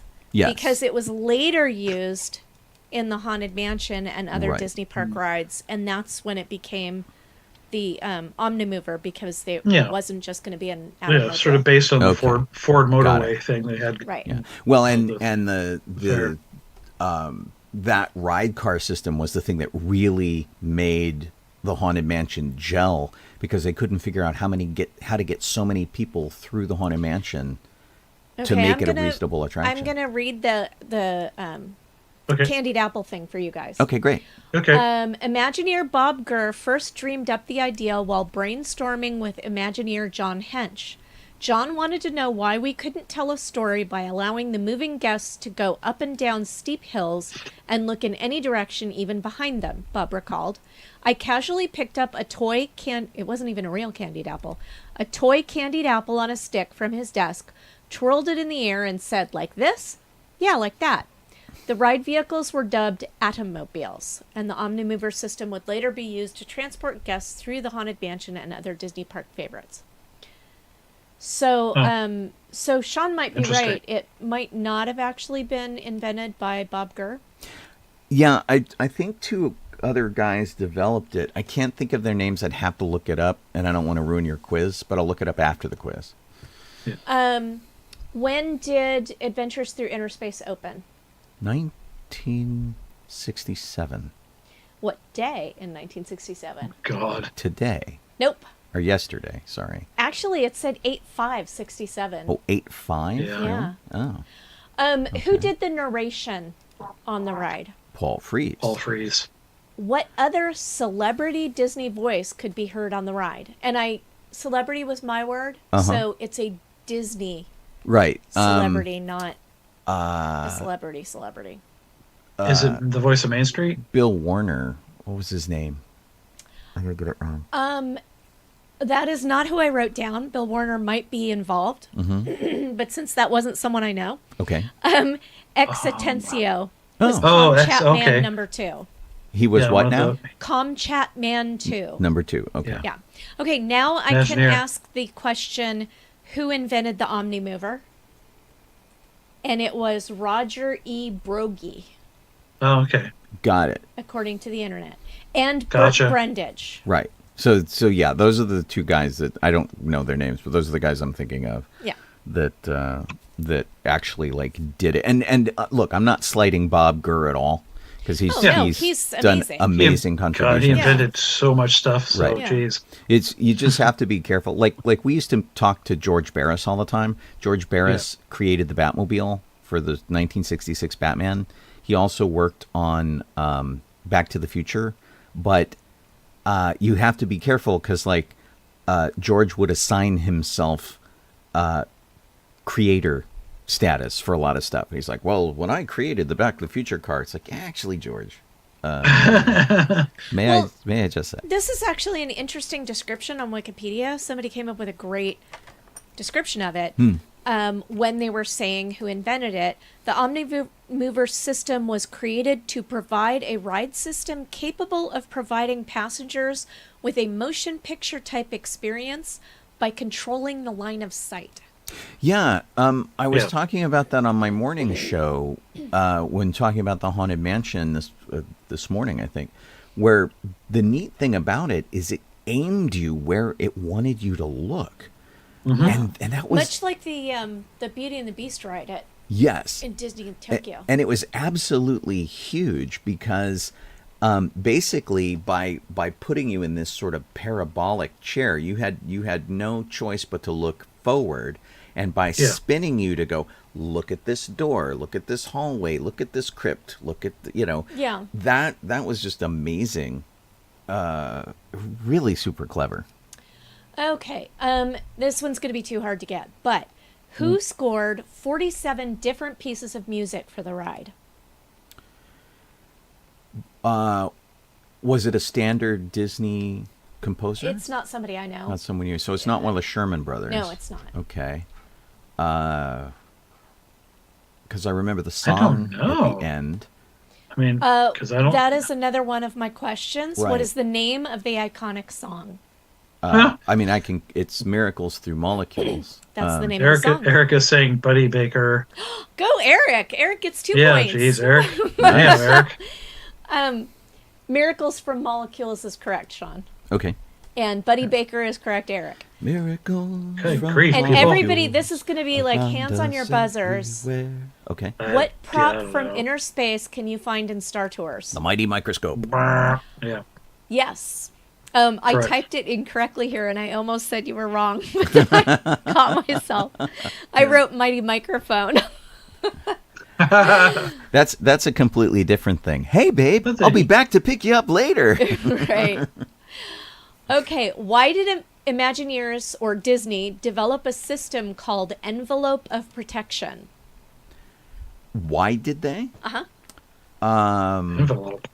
Because they were having difficulties with people reaching out of the ride cars and knocking on other cars.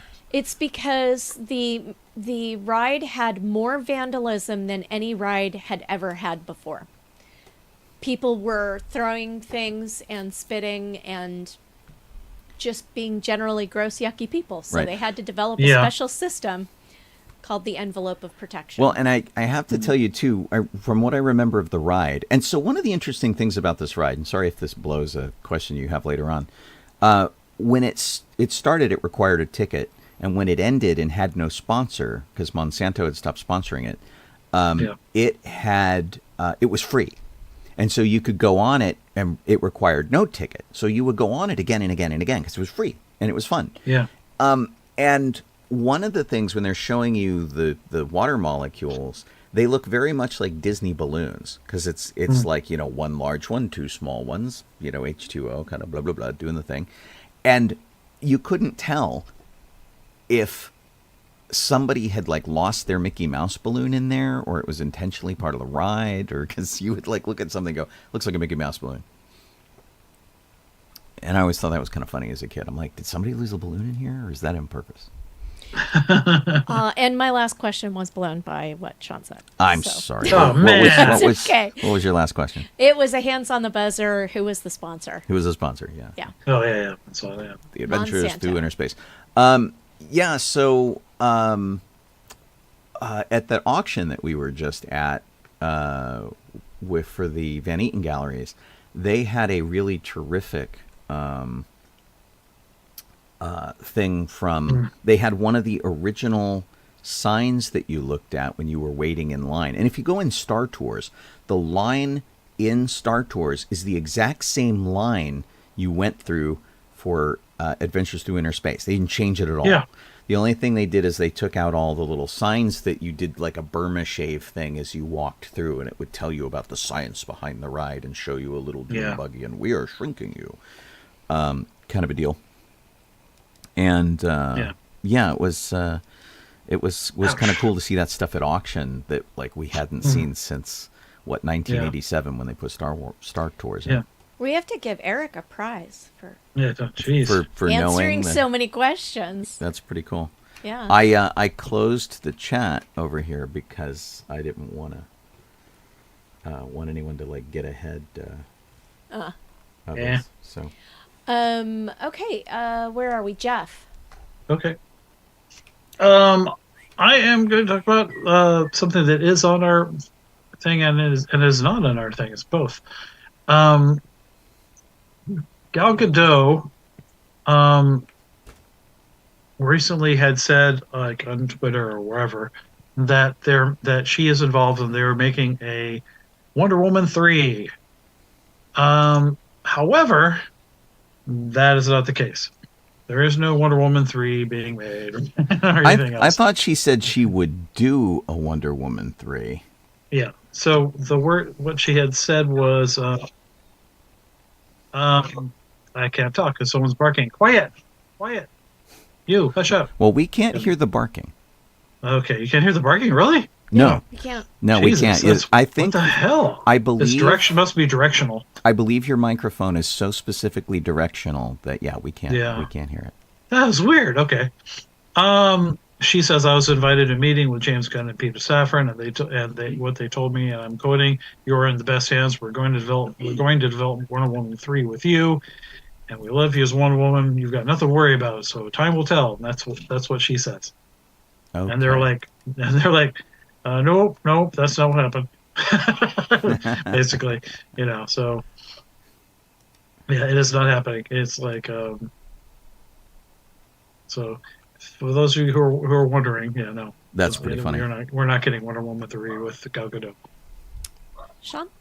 I'm gonna jump in here with something a little different. We were talking about earlier how Disneyland's getting all in for Halloween and whatnot. Yeah. I got some of these pictures working, and thought that I would throw a few of them up here to kind of show you what they're doing. And just like huge swaths of areas of the store, and a lot of it is like stuff that people have been clamoring for, like the various giant Mickey pumpkin head that they always put over by the flagpole. They've got a lot of stuff for that. Little candy buckets and stuffed animals, like squishmallowy sort of things, and treat dispensers and things like that, which are pretty nuts. And I don't think I've ever seen so much orange in this store. And the a lot of the offerings are also really genuinely spooky. Like it's like they're taking a very creepy kind of tone this year, which is kind of cool. So we'll have to see. Is there something in particular that's spooky? Because it's hard to tell from. It's hard to tell in the picture, and I don't know. I want to point to something in this picture and say that this particular shop has my favorite holiday decorations always, and it is those not wreaths, like wreaths, the garlands. The garlands. I absolutely love the garlands that they always have in this shop.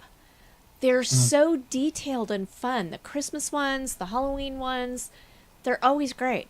Yeah, I'm kind of showing you there at the top. They're always kind of cool. These ones have a very Victorian vintage flair to them.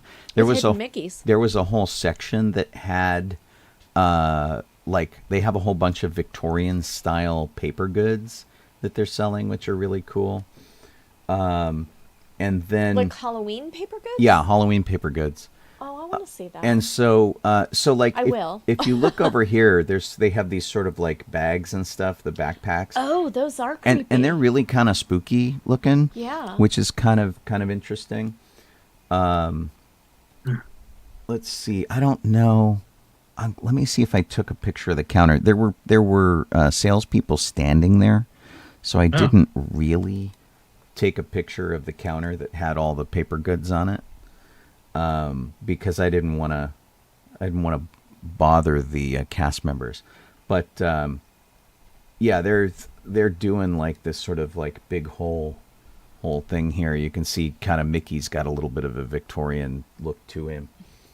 And a little bit of Minnie fun. there, which is kind of fun. And,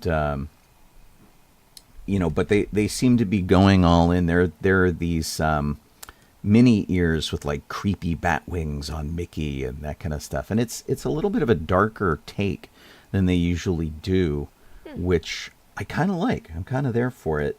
It makes me think of Bats Day a little bit, which is Goth Day in the park, and it looks kind of fun. So I like what they're doing. What are those things right there? Oh, the things right there, they're ball caps. Oh. And they have ears on the ball caps.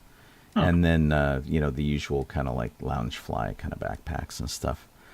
And in addition to that, let me see if I've got some of my other distressed T-shirts pictures here. This is Splash Mountain, I think. Oh, are you going to show us the Tiana stuff? Yeah, I'm going to show you that. So this is Splash Mountain, what they've got going on right now. Just a ridiculous quantity of scaffolding, way more than I thought. And I don't know if they're building on it or they're just changing the paint colors. But that's a pretty sizable...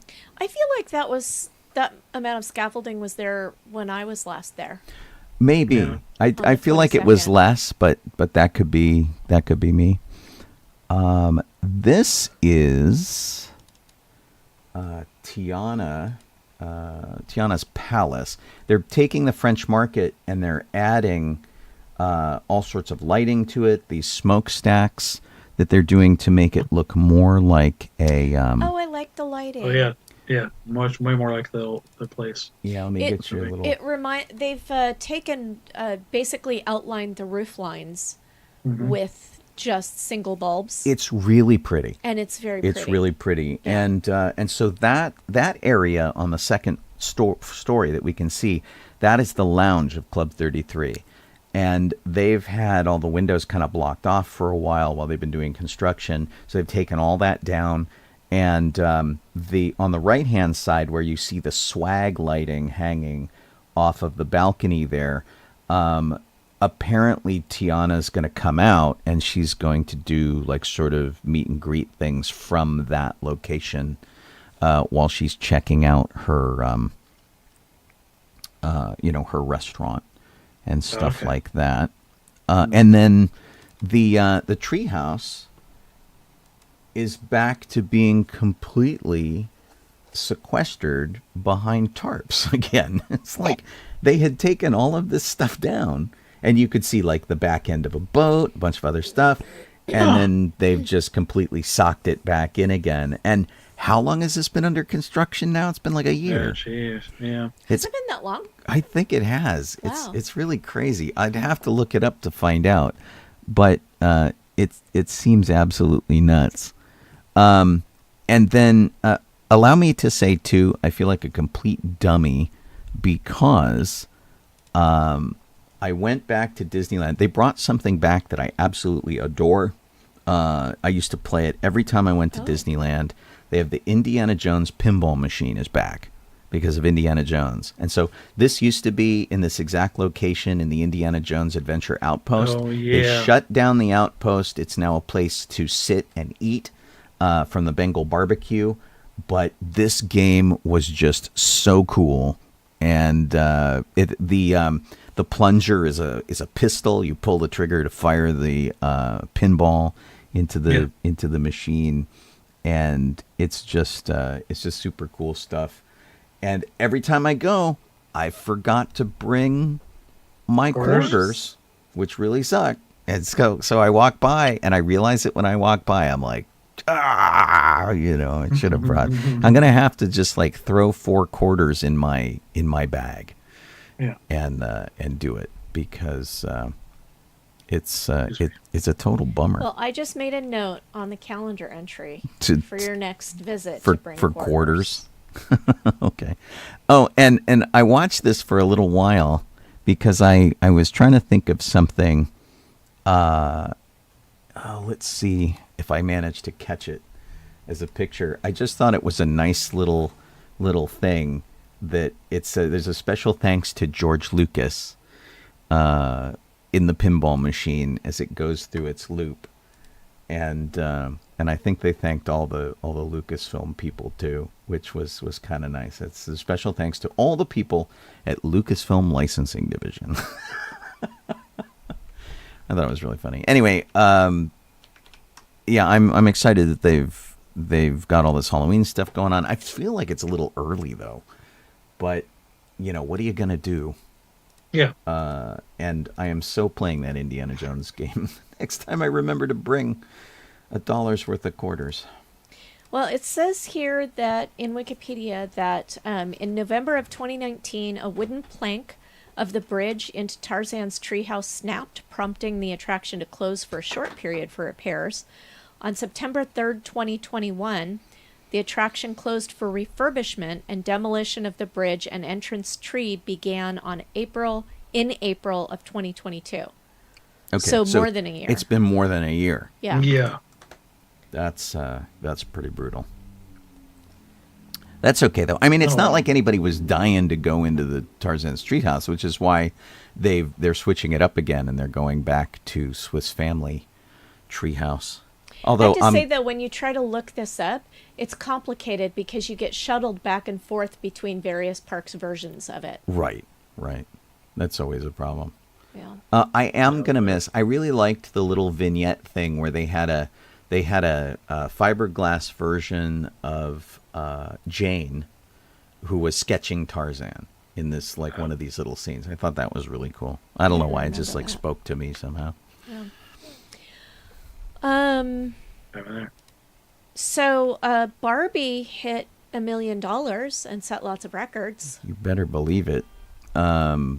So with Barbie hitting $1 million, the reason that is important is because it is the fastest movie to do that with a female director in place. There has long been an issue where Hollywood in general thought that women can't really direct blockbuster movies. And that said, though, there are a lot of movies that are co-directed by women, like Frozen and Frozen 2. Frozen made like $1.3 million, I think. I think Frozen 2 made like $1.5 million. The co-directed by women. Captain Marvel did very, very well.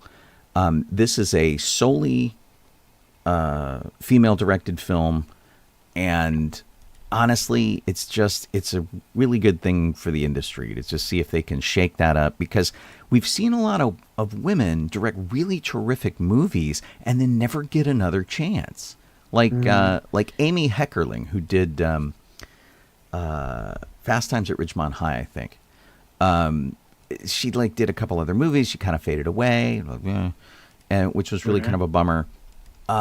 So I think that. Can I interrupt and make a correction? Yeah. It's $1 billion, not $1 million. Oh, did I say $1 million? I'm sorry. I copied it out of your pre-show ad that you put out. Oh, and I said million in the ad? I guess. Oh, weird. Either that or my document auto-corrected. But the movie has already grossed $1 billion in box office sales, with a marketing spend estimated at $150 million and a similar cost for the movie. Well, apparently I said million because, but I've meant billion the whole time. So sorry. Okay. Because I mean it did it really fast. It did it like in 2 weeks. It's internationally. Yeah. The previous record was Patty Jenkins, who did Wonder Woman. But the problem is that in Hollywood in general, a lot of people look at female directors and go, look, they just can't do these big giant tentpole blockbuster movies. And the more times that women do it, they, the more they'll let women direct. And like I said, a lot of women have directed a movie and then just faded away because they don't let them do more stuff. They're like, oh, thanks, you did a good job. See, a little pat on the head. Yeah. Which is super, super crappy. And it's done twice the business that Christopher Nolan's Oppenheimer has done. Yeah. And everybody expected what's that to be the big. infuriating This is like the biggest is- opening this year, right? Did you guys Yeah. see the article that said that it had the Barbenheimer thing, Mm-hmm. and then it said Barbie made whatever amount of money it had made at that point. Just say $1 billion. But I don't know if it had made that much yet because It was almost, said, yeah. It said that Oppenheimer had made half as much, Also a good. which was just as good. Right. And it's like, no. No, it's not. No, no, you are not. That is actually half as much. Yeah. Jeff? Oh, yeah, okay. So they back in 2020, believe it or not, October 2020, there was a 5-issue miniseries of comics from I believe IDW, which actually brought back Kevin Eastman and Pyle Laird to work on Teenage Mutant Ninja Turtles: The Last Ronin, and it was based on an idea that they had long ago before before they both had kind of left the comic, where it would take place in the future, and Michelangelo was the last of the turtles, and so he basically starts up a new team because the Foot Clan has basically decimated New York and killed the other turtles, kind of thing. So dystopian, I guess, sort of storyline. But and it was a huge success. So they're basically they're doing a sequel. They're doing a The Last Ronin, 2 or part 2 or whatever. Yeah. And I'm trying to see December 13th, 2023 is when the first one comes out. It's Last Ronin 2 Re-Evolution from IDW. Cool. Sean? Sorry, I was going back to look at my thing. Apparently, it did correct to 1 billion, which is 1 million, which is a real bummer because I had copied from an article in my thing, and I don't know why it went to 1 million.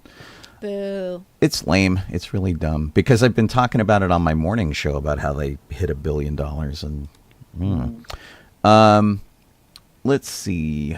I was going to bring up something about Dan Provenmire, who created Phineas and Ferb. He's a co-creator of that. Oh, right. So they apparently at Epcot had a Perry the Platypus activity. Yes, they did. And I guess it's gone now. I guess they closed it down, sadly.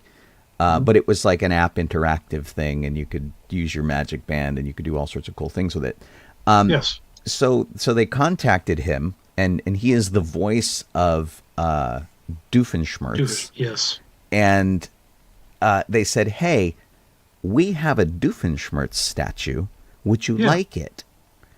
And he's like, well, of course, that would be amazing. So Disney packaged it up, sent it over, and he has now installed it in his kitchen. It's like a 3-foot tall Heinz Doofenshmirtz statue, and it's kind of awesome. I love that he's so excited to see one of his characters in that way, and he's super excited because he has a part of Disney World in his house. It's really kind of cool. I love when people are very excited that the things they do sort of come back to them in good ways. Oh yeah. So it was just a fun little bright spot in the week. Yeah. He does, and his TikToks are hysterical. Yeah, he's actually great. I don't know. I suppose he's not doing anything because of the writer's strike, but before then, he was doing lots of little short videos. Yeah, I guess once the strike ends, they should be going into making. They're doing new Phineas and Ferb. Right. I don't know if that's right away or not. I think Dan Provenmire was the guy who hired someone else to play his wife to come yell at him, which was he was like sitting there and he's like, I'm having a big fight with my wife, and his wife walks in and like is yelling at him and doing a bunch of stuff, and then his real wife walks in and goes, that's not me. How much did you pay her to play me?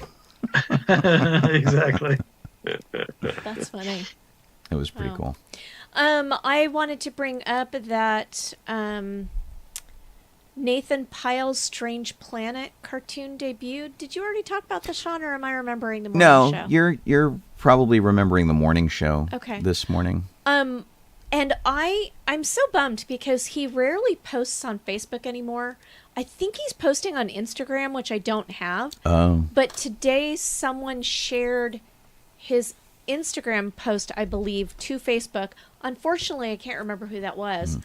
But he shared some photos and some quick drawings that he did when he was on a talk show this morning. Well, and let's morning. Clarify just a little bit. So if you don't recognize the name Nathan Pyle, he is a guy who has become very famous for his little insightful cartoons. They're little 4-panel square cartoons about little blue aliens and how they interact with the world.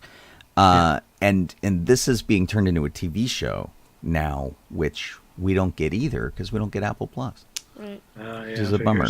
But I'll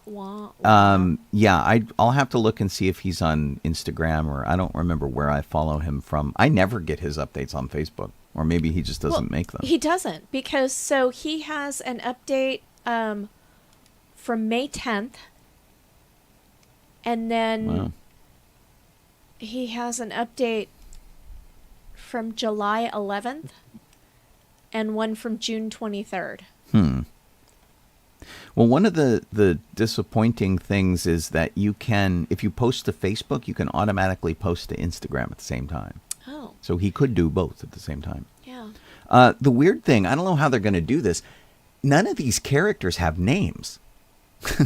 It's not like maybe he this has a one's name, Bob and this one's Tim. It's like they all look the same. They're all little blue alien guys that all look the same. So the description on Apple TV is, welcome to a distant planet not unlike our own, with hilarious yet poignant observations on life, love, and friendship, told in the most peculiar way from creators Nathan W. Pyle and Dan Harmon.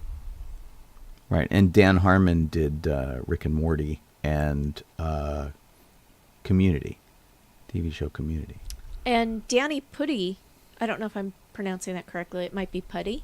Pudi, I think. From Community is in this. Oh, that's cool. Well, he sounds like an alien anyway. So he does. He's a perfect choice. Zach Dignan just showed up over on Facebook. Hey, Zach. He's tuned in. Oh, hey, Zach. He's over in the chat. Yeah, I want to see this, and I hope it's good. And certainly, I mean, we wish all the best for Nathan Pyle, because he's been working really hard on all this stuff. Right. He just completely blundered into this really cool thing that nobody knew they needed until they read it. Yeah. And they're like, oh crap, this is really good. But Apple Plus, I'm not subscribing to Apple Plus to get it. Yeah. Sorry. Wah, wah, wah. Jeff? Yeah. So, a little bit of a teaser, no spoiler, I guess, because obviously nothing's happening yet. But there's the Stranger Things creators teased that the role for Will will be much bigger in season 5. He has a much bigger role than he had in the last one, probably the one before. Huh? Does he get a better haircut? Probably not. I don't know. I mean, right now it's just that weird bowl cut thing going on. Right. I think they're trying really hard to make him the outsider of everybody. I mean, he already was, because he spent most of the first season lost in limbo and stuff. And he's got a really awkward romantic situation too. Yeah. I think they just are keeping him really goofy for now. But I'd like to see him at least come into the realm of normal kid. And his character being gay, as the actor is. So he was, it says Will really take center stage in season 5. This emotional arc for him is what we feel is going to hopefully tie the whole series together. Will is used to being the young one, the introverted one, the one that's being protected. So part of his journey it's not just sexuality, is it's Will coming into his own as a young man. So that's all they're giving you, basically. Well, I So, mean, that's yeah. enough for now. I mean, we want to Yeah. watch the series and not have it Yeah. blown for us. Yeah. So I'm hoping that they go into a little more like, because he's the only person that was taken into the Upside Down, Right.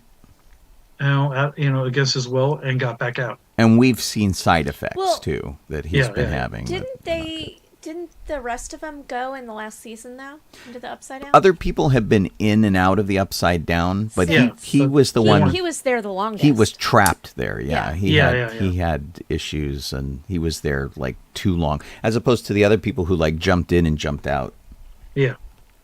Yeah. They like Exactly. had a task, and they got in and out. So Yeah. You have a short one, Sean? I do. I don't remember seeing the first season of I Am Groot, but Colleen insists that I did, which Sure, means I sure. have to go back and watch it. It was a series of shorts, and they're coming up with a second season of I Am course. Groot. It's the baby Groot, and so there are. It says a fresh batch of shorts coming September 6th. So could be Nice. fun. But man, I don't know why I don't remember watching the first one. Maybe you weren't with me and I watched them all by myself. I don't know. I feel Maybe. bad. Maybe I'll watch them and go, oh right. Yeah. But anyway, they're coming September 6th, Disney Plus. Cool. We like Groot. Great. So I found Pretty it cute. interesting. So Sean and I just buckled down and watched Guardians of the Galaxy 3. Now that Which it's Okay. available on Disney I Plus. liked much better than I have liked a lot of Marvel movies lately. So, Oh, see. and also I'd like to report that we finished up the series Secret Secret Invasion? Invasion. Secret mean, Invasion. Right. And And you're still after- awake. That's good. After episode 3, I liked it a lot better. Okay. So It it did just get took me a better. little longer to get Yeah. into it, but I ended Yeah. up really liking it. Yeah.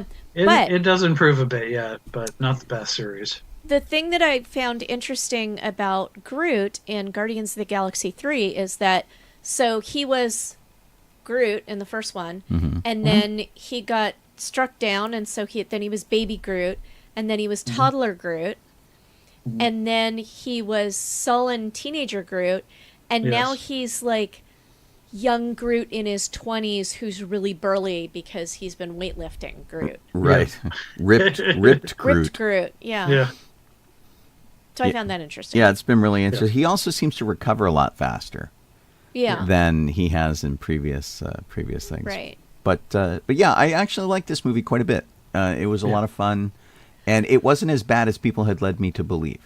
Oh, So no, not at all. I did enjoy It was it way better than Ant-Man. a lot better. That Yeah, I did not yeah. enjoy It at all. was. Yeah, Yeah. it was.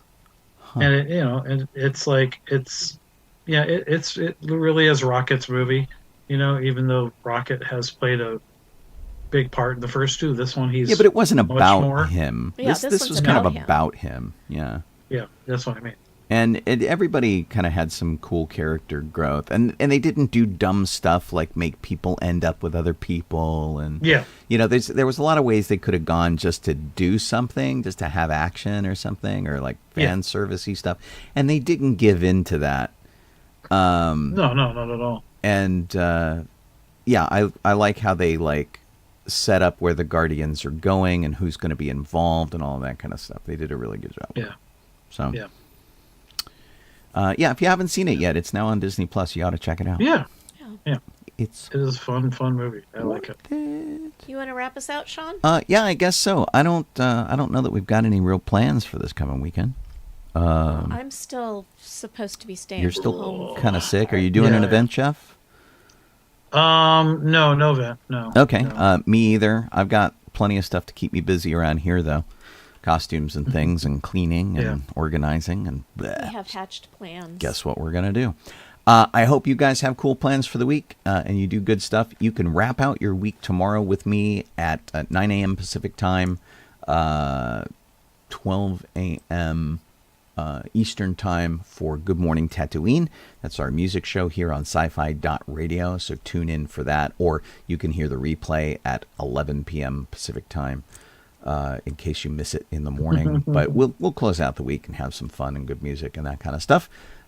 This show will be back next Thursday, so do tune in for that. If you are watching us on Facebook or Twitch or YouTube, thank you.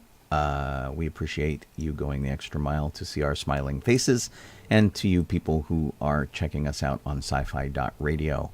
That requires a special kind of fandom, and we're great for that too. Thanks to Kit, who put together our control document, who is working tonight. She is missed. And as far as the rest of us, we will see all y'all next week. I'm Colleen Kaylee Crosby. This is Jeff Soledano. I am Sean Obi-Shawn Crosby. As always, may the Force be with you. I'll give you guys some credits over here on the TV video side of things. See you later on.